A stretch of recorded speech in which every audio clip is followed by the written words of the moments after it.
Hello and welcome back to The Drag Detective, where today we are going to be going over some challenges on Drag Race that I think it's time to retire. I think that we've seen it enough. Maybe it just hasn't been good in a while. Maybe it's never been good. But for whatever reason, it just is not fitting with Drag Race where it's at. And usually the episodes are just kind of boring or we've seen it before. We're going to get into the examples. We're going to go into maybe some ways that we could fix it or like change it a little bit to like make it better. And then which ones should just go.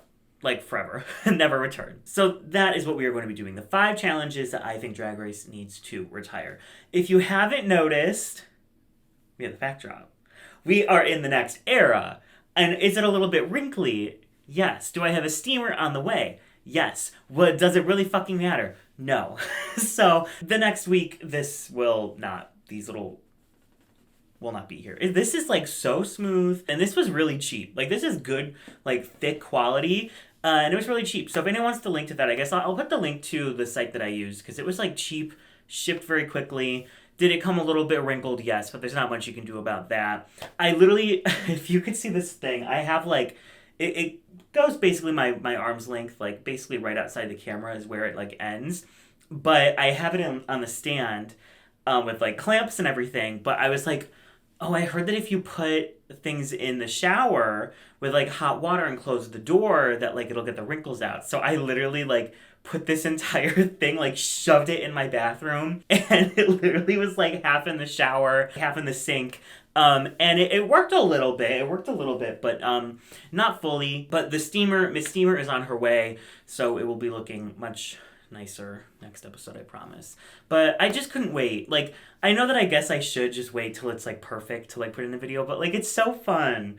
Who cares about a few wrinkles? Just look at me and the daddies I talk with on Scruff. You know what I mean? So it's fine. This video is sponsored by Manscaped, the premier brand for men's grooming and hygiene products across the globe. Manscaped is a company that I have been using for a very long time. I own so many things from this company, but they actually sent me their Perfect Package 4.0, which is basically an all-in-one kit. It comes with so many cool stuff. This is Manscaped's 4th generation electric trimmer that has advanced skin-safe technology which reduces nicks and cuts in the most sensitive regions of the body. It also comes with 2 different attachments. It's cordless and waterproof. I do want to specifically highlight, I have had this product before, Crop Preserver. So you put this in the nether regions and it makes it smell so fresh and so good. Guys, you know, I think we just need to be honest with ourselves, and I'm sure that the straight women watching this as well can attest. Men are disgusting. We're gross. And it's things like this that can just help us along and really do make the difference. So Manscaped is offering viewers of this video 20% off their order, plus free international shipping, plus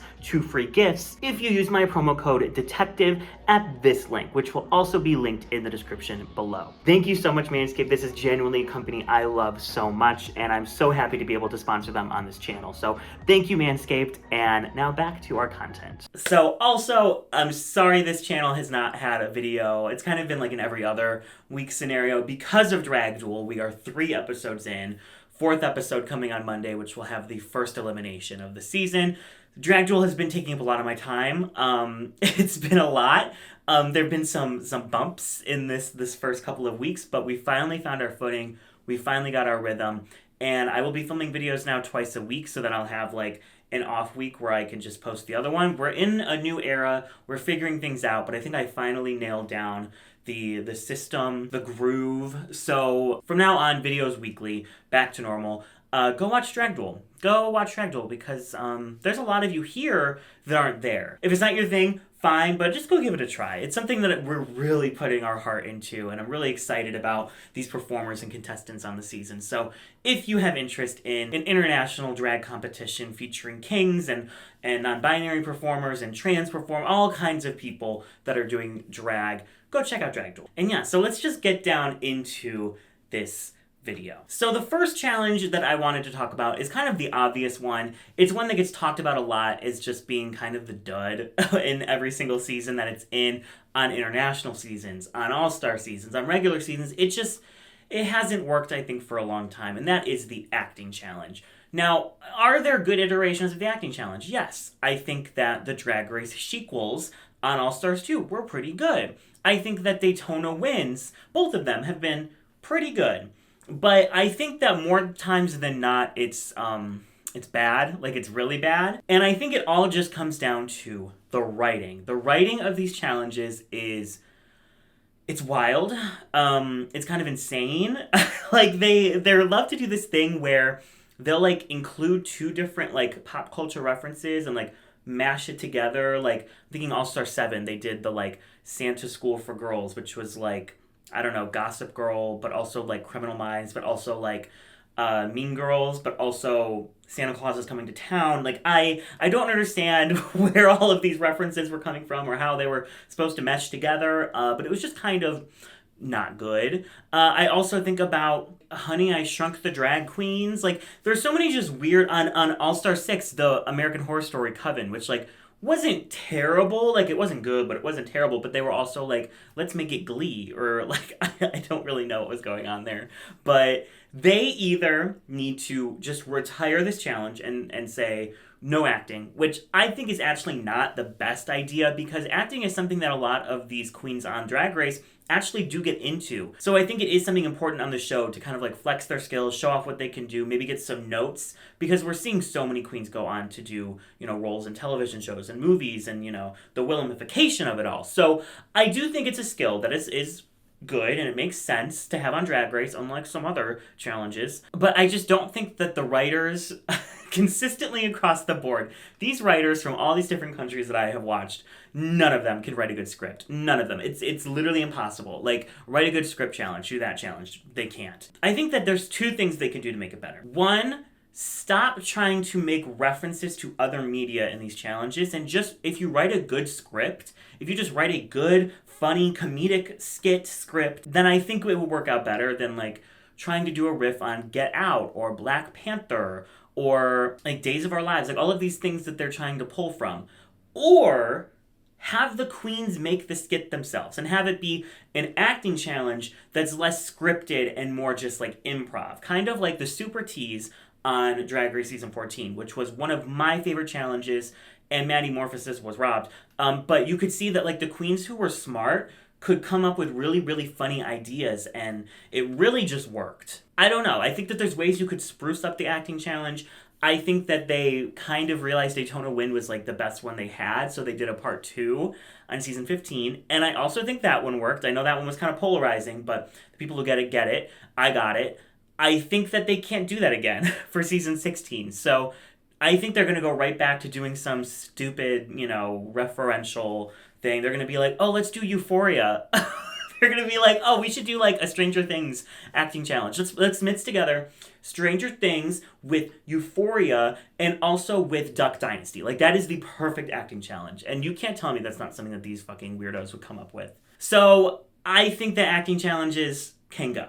I think that unless they make some really big changes, I think we are kind of all on the same page where, like, I don't know how many more of these I can sit through. And they're also so long. They're like 10 minutes of, like, cringe. It's one thing if these are, like, 5 minutes or, like, you know, maybe even, like, 6 or 7. No, they're, like, 10 minutes long, sometimes longer. And I just don't think it's worth the writer's time.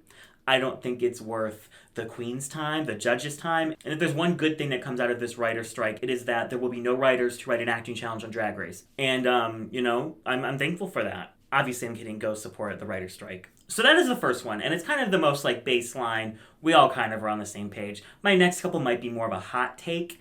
Okay, my next challenge that I think they should retire is kind of like there's an asterisk here, and it is the talent show, but on a regular season. I think All Stars is a fantastic place to do a talent show, specifically in the first episode, not the last. They should cut that out. I think in All Stars, it makes complete, perfect sense. These queens are elevated. They have budgets. They have more connections. All of the things that will make the talent show feel grand and worthy of being on the show, they have all those resources. Most queens that come onto Drag Race, just a regular season, do not have those resources, and I think that we have seen that in the last 2 seasons since they've brought the talent show onto the season. I don't think there's many people who make it worth it in the last 2 seasons. I think that in season 14, obviously Cornbread did a great job, and Jiri did a great job. Nothing was so outside of the box or fun or goofy besides Willow Pill that made it worth it. because I could see Cornbread, flex those muscles in a rumix. I could see Angeria flex those muscles in a lip sync challenge. Like, there's nothing that was there that really made it stand out or worth the time, except for Willow Pill. Now, on season 15, there were a couple more. I think Marsha's was really outside of the box. It was fun. Anitra's, obviously. But for the most part, we get lip syncs and dancing along to the lip syncs, or not dancing in some cases. Or these just like half-baked ideas that just don't work, like Orion Stories or Irene Dubois or Amethysts. I think that they just don't have necessarily the tools in their toolbox yet to put on these like huge performances that are worthy of being on like a talent show. And they've just been very samey. And even looking at other seasons, like the Drag Race Down Under talent show was a choice. It was a whole choice. And it really just does come down to, like, you can tell these queens are kind of scrapping whatever they have together to put on a number. And even on season 15, they didn't know they were doing that talent show until like a week, I think, before they left for filming. So if they are going to do the talent show on regular seasons, which I don't think they should do, I think they need to know from the jump. They need to know when it's going to be, if it's going to be at the end or at the beginning, because that also kind of changes what you would do. And they need a budget. I think they should all have a budget, like a substantial budget, honestly, because if they're not going to be going in with connections that make it easier to get these things, it's going to be a little bit more expensive. So really, I think that these challenges should set the queens up in the best place imaginable to succeed, to show off their skill, to do well. And I don't think that the talent show on a regular season is necessarily doing that. I think that a lot of queens just want to be safe. You know what I mean? They know it's going to be the first challenge. They don't really want to take a risk or do something too weird, or so they all just kind of do something they know will be safe, which is lip syncing to their own song, lip syncing to a different song, doing a dance performance, like things that are just very repetitive. And for the most part, it works. All of the people who did those things are safe. And the people who go more outside of the box, it's just, like I said, it's half-baked and they all end up in the bottom. Deja Sky, Orion Story, Irene and Amethyst. Like, anybody who was really trying something different, it just doesn't come together. And I think that if they were on an All-Stars, if they had more time to really hone in on their skills, and not necessarily just their skills, but their skills in relation to Drag Race, because I do think you do somewhat have to switch up your approach to things in order for it to fit the Drag Race box, specifically like looking at Irene's talent show. I think that water talent would be super, super good in person at a club where she's struggling to get the ice out, and I think it does work, but you don't have the foresight, because you haven't done Drag Race yet, to know what's going to work and what isn't going to work. And also, if you've watched Drag Duel, one of our contestants did do an ice water talent for their talent show. I thought our talent show worked out great because they had basically no limits. You know what I mean? Like on Drag Race, Adore Delano couldn't do fire breathing.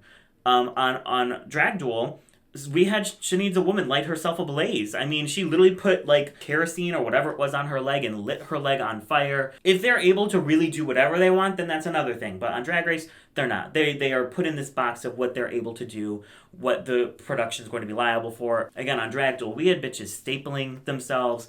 We had bitches piercing their nose, pulling rosaries out of their asshole. That kind of shit isn't going to fly on Drag Race. And so if they're not going to have full creative control, a bigger budget, or just more time to prepare, I think let's axe it and let's keep it an All-Stars thing. Okay, my next one is definitely a hot take, but I'm hoping when I explain why it's here, you'll understand better. It is the roast. Now, there are some challenges on Drag Race that are done so often, and in some iterations are done so well, that every time it's done afterwards is compared to one of those times that was good. Snatch Game is an example. The roast is definitely an example. If you look at the first two roasts, it was the roast of RuPaul in season 5, and it was the roast of Michelle Visage in season 9, and both of those had iconic flops. Pheromone, Roxy Andrews, Alyssa Edwards, Alexis Michelle, and also incredible, hilarious performances like Alaska, like Detox, like Jinx Monsoon, Coco Montrese, Shea Coulee, Sasha Peppermint, even like Nina Bodina Brown. Like there's really, really, really good performances to offset the really bad ones. And that is what makes Drag Race work, is that you are switching back and forth between like horrible flops and challenges, and then iconic highs. And it's that high and the low that make it so interesting to watch. So, unfortunately, I think the roasts in newer seasons have yet to kind of hit that mark that the earlier seasons, even the one on All Stars 8, where I think everyone did well. Jimbo was Joan Rivers, it was really funny. Jessica Wilde was good. It does kind of feel like maybe the highs aren't as high. And the whole time I'm just kind of like, I've seen this challenge done so many times, and I kind of prefer the earlier ones. I think it's because it's hard to find an angle now on how to do a roast. They've done RuPaul, they've done Michelle Visage, they've done Miss Congenialities, they've done Ross, they've done Carson. It's like, where else are you going to take this roast? And even if it is the roast of RuPaul, the roast of Michelle, everyone is getting roasted anyway. Like, it's everyone there getting roasted. And even like this last one, the Carson Kressley one, it really felt like they were roasting every person here. Okay, everyone got a roast. And now time for Carson, and we'll do like one or two jokes at Carson and then move on. And it's like, okay, is this a Carson Kressley roast if he's only getting like the same amount of jokes as everyone else is getting? You could very easily still do stand-up comedy challenges. They did one on season 15 that wasn't a roast. It was like, tell stories. I think that they maybe just need to switch up the presentation. Like, instead of saying it's a roast, say it's just a general stand-up comedy challenge, which they've done. And I think that works a little bit better because you can roast if you want, or you can do something completely different. I think about the season 12 one. That's where we got Crystal Method being phenomenal Phil. We had Jackie Cox telling this really like heartfelt story about her mother, but also putting so many jokes in it that it was like tugging on the heartstrings, but also I was cracking up. I feel like that is when you really get some more interesting things. And it's things that we're not just comparing to other challenges. Like Crystal Method, there was nothing to compare that to. Jackie Cox, no. Gigi Good, even in that challenge, no. Whereas like with these roasts, it's just like, how many times can I see this challenge done before I'm just like over it? And I'm starting to feel like I'm over it. Just like a little bit. But that's just kind of in general. I think Drag Race needs a complete overhaul of their challenges. Because the queens can go in now and basically know every single challenge that they're going to do. There's probably like maybe 17-ish, maybe 15 to 17 challenges that get used. And then, maybe 3 of them don't get used each season. And they just kind of like swap in and out. And it's kind of like if you just come in with an idea for all of the main challenges that Drag Race does, you're probably going to be fine. Gigi Good did that. And I think that the show needs a little bit of a shake-up. And I think that shaking up the challenges that they're doing would definitely help. So I would love to see something like the roast get reworked into something different and just kind of like put on the back burner. Maybe do it again in like 4 more seasons or something like that. But every season it's kind of like, okay, I don't know how much more roasting I can do. I mean, we are charred. We are overcooked. The roast has turned into a bonfire, and let's just put it on pause. Up next, we have a challenge that isn't necessarily been done many times, but I think there is a big glaring hole in it that makes it a little bit too rigged and a little bit too wonky for Drag Race to do consistently, and that is the lalaparuza. So, the lalaparuza first appeared on All Stars 4, and it was a huge hit. I mean, I think it worked really, really well. They basically had 4 eliminated contestants compete against 4 contestants still in the competition, and if the eliminated contestant beat the contestant still in the competition, in a lip sync, they would swap places. I think it would have worked better if someone actually did swap places. It would have really, made an impact.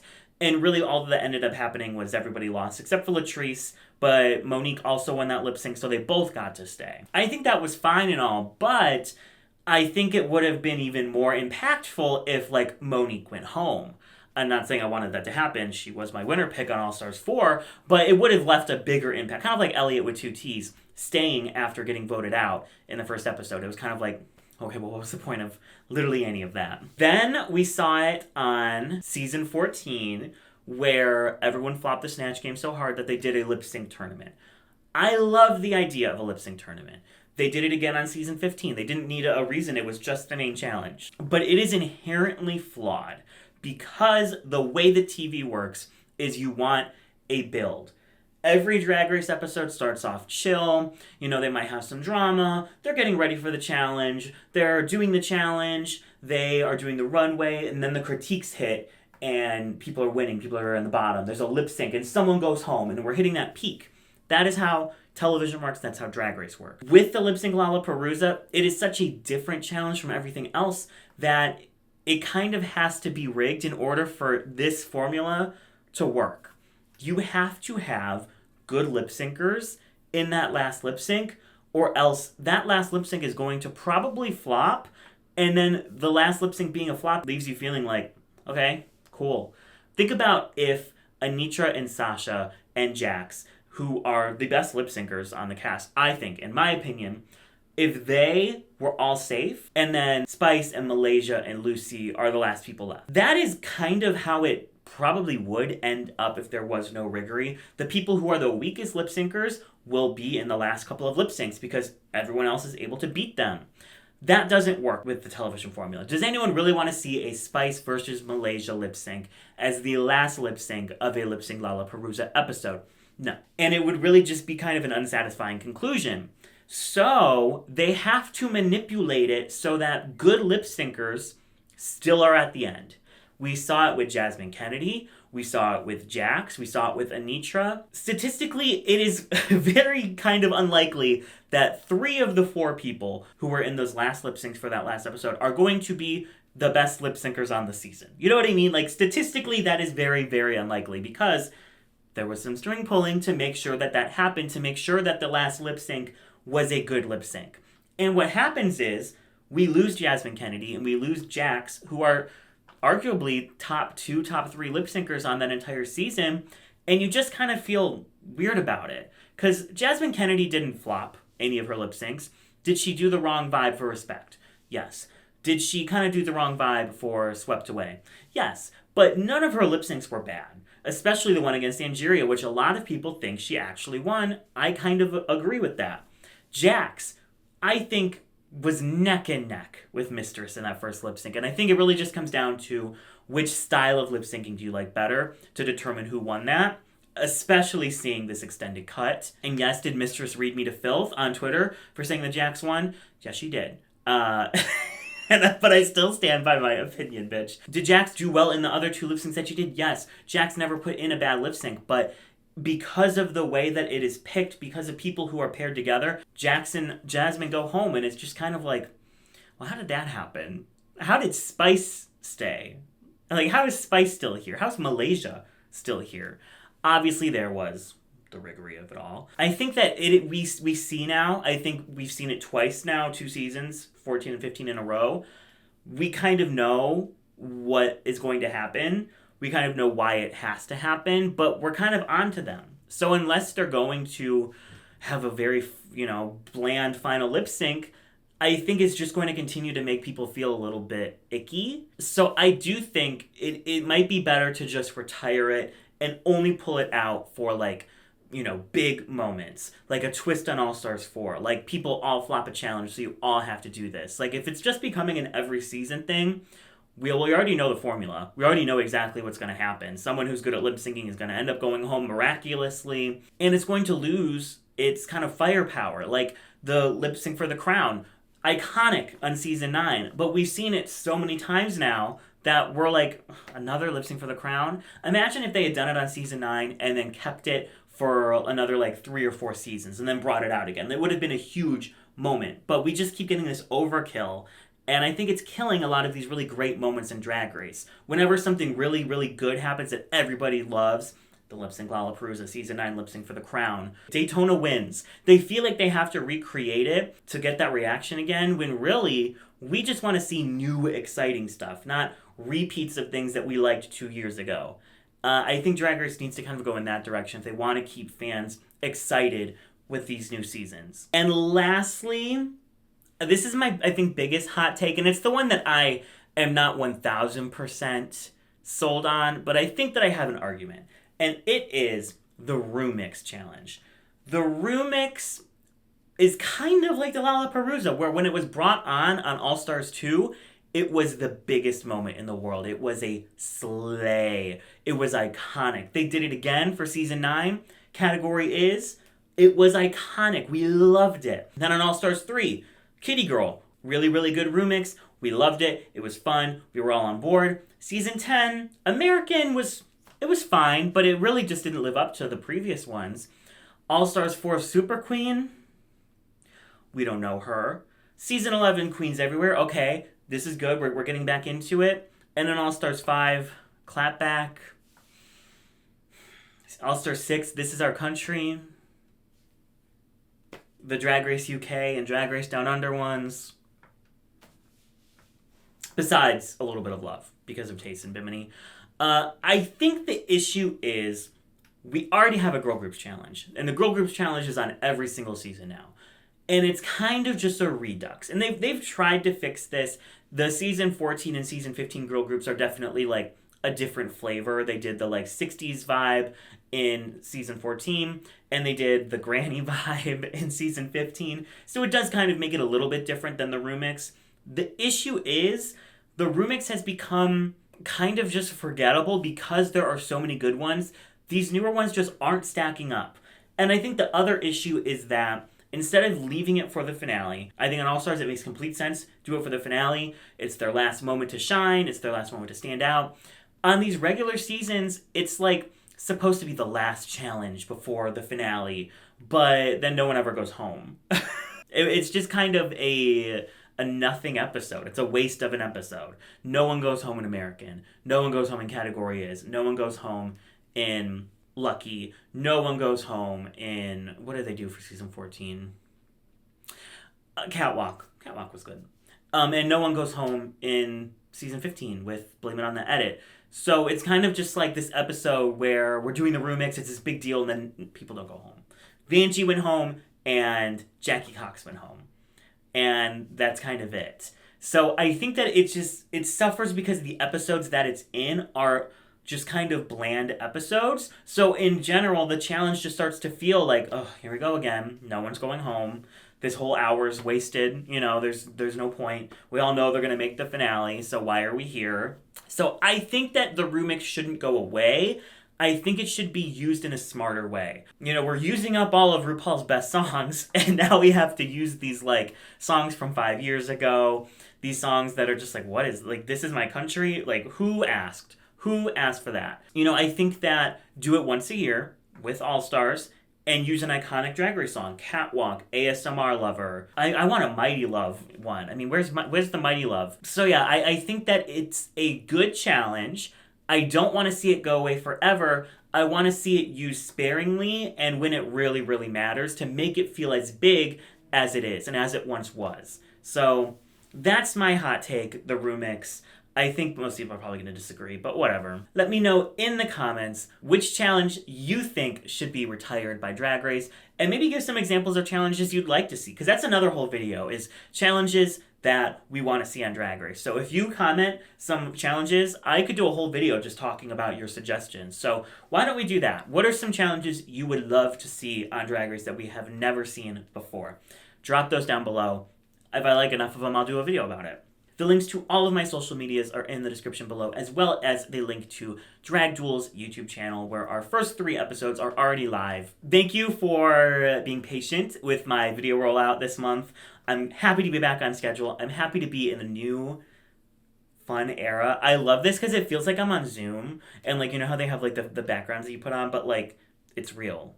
But in the way that I'm looking in my camera, it looks fake. It looks like I put this as like a digital thing in the background. So it's fun to me. We love this. I have lights. I have a tripod for my phone. I retired that crunchy camera that I was using for a little bit. I saw a lot of comments saying the quality wasn't great, and I agree. So we're just using my phone, and we have a whole new setup. I have my whole office space.